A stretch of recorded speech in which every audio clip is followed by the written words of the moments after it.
Good afternoon, Nigerians. My name is Comrade Atiku Issa, the National President of NANS. I'm here to address you today on the planned protest for the release of Nnamdi Kanu. As the National President of NANS, on the day of my inauguration, some touts led by Olugbenga Adeyeye, Olushola Ladoja, Lukman Salahuddin, Babatude Akinteye, known as Bapti, came with machetes and took me away. And I was later arrested by the Department of State Services. While in their custody, I stayed close to Nnamdi Kanu. And I realized that he is a man of great passion and love for all Nigerians, irrespective of where you come from. He helped me while I was in detention, gave me valuable advice, and stood by me. And today, I am a free man. Nnamdi Kanu is somebody I know very well. He has been unlawfully detained by the government because he hates injustice. And we must stand with Nnamdi Kanu. I urge all Nigerians to come out on the 20th of October to protest and ensure that he is released. If bandits and criminals will sit with government representatives with their guns and still go back to go and kidnap, humiliate, maim Nigerians, I see no reason why Nnamdi Kanu should continue to be in detention. Let us all come out. It is not the fault of these criminals in government that people are suffering today, but because people have become docile, they accept anything, and that is why these people will continue to humiliate those docile Nigerians. Let us all come out en masse. The power of unity is stronger than the power of those in government. Let us not be afraid of anything, because I believe that life can only be worthy of living if living is to the fullest. We must demand for justice and ensure that Nnamdi Kanu is released. Thank you very much. I remain Comrade Atiku Issa, the National President of NANS. Good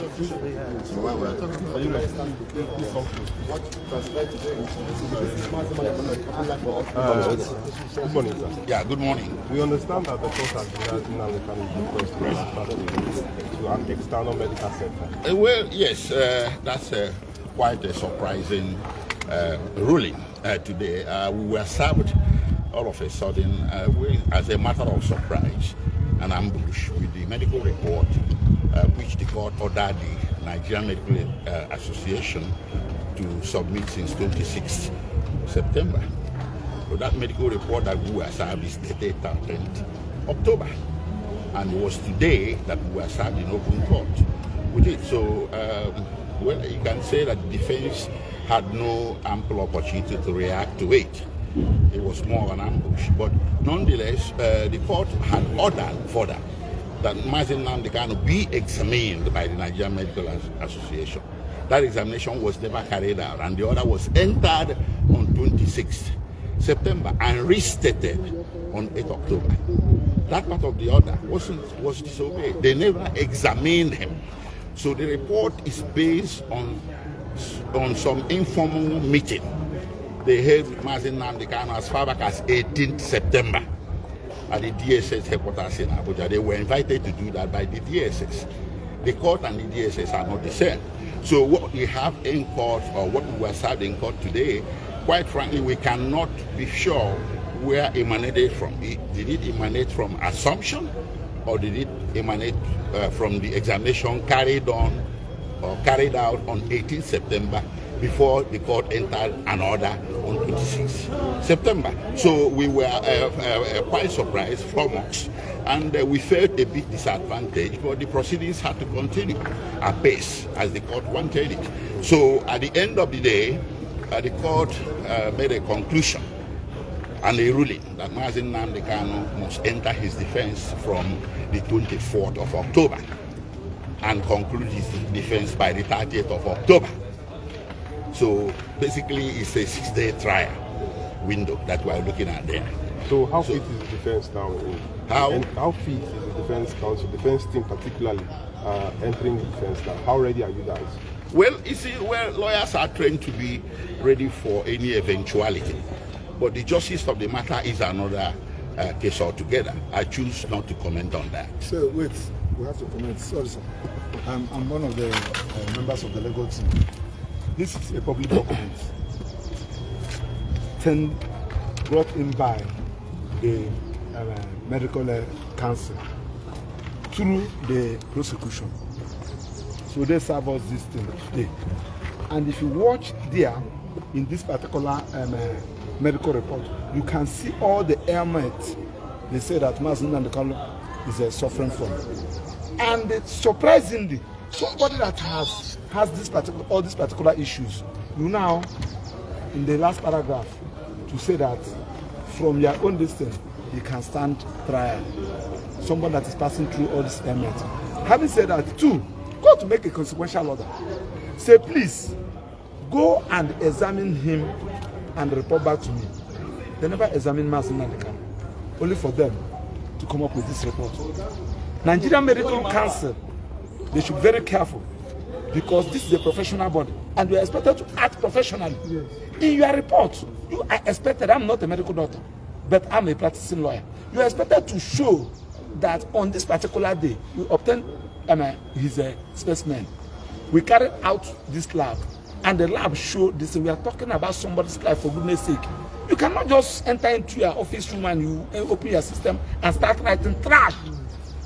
And you want court to rely on it. And surprisingly, we are expected to take a date for us to go. And because when the court gave us an opportunity to respond, we are ought to have taken a date to confer from our clients. Yes, it was when Nnamdi said, what? We are the people that even gave Nnamdi this thing. When the court was about to sit, we are talking about somebody's life. Of course, as a matter of this thing, the Igbos are on trial. This is a war against the Igbos. Of course, you are here when the president ordered the police and the army to go and negotiate and have a discussion with the terrorists and the non-bandits in this town. With their arms. And somebody that is exercising his rights as given to him by the constitution, both local and international legislations, and you say that he should enter trial. Trial for what? What is it? What are you trying for? Do you have even jurisdiction? Does the court have jurisdiction to entertain this particular matter? Somebody that has been discharged by court of appeal. So we don't want to go into that. This is a trial again. This is the Igbos are on trial. This is a persecution, not a prosecution. And I stand by it. And I'm calling the entire Nigerians. It's the Igbos and the Nnamdi today. It can be another person tomorrow, and we should stand against it. That's why we are protesting. Why should we be treating a human being like this? Simply because the offense Nnamdi committed is because he's an Igbo man. Can you do it somebody from the north? Can you do it somebody from the west? You cannot. People have been agitating. So Boy has been going around agitating for Republic of Oduduwa. Have you arrested him? The answer is no. Because Nnamdi is an Igbo and they feel that nobody can speak with him for him. And we are saying no to that. We can never be intimidated. Nobody is more Nigerian than anybody. Nobody is a second-class citizen in this country, and we are going to fight it. I'm begging judiciary not allow yourself to be used. They know what they are doing. Are you telling me that it was on the 13th? Court gave you 2 weeks. After 2 weeks, you now produce the document on the 13th, and you kept it with you. You do not allow us to go and see our client with it, only for you to serve us 5 minutes before court is sitting, and you ask us to respond. Is this injustice or injustice, for goodness sake? We should call evil. And when you call evil, it will stop existing. That is our submission. When there was no evaluation, you come up with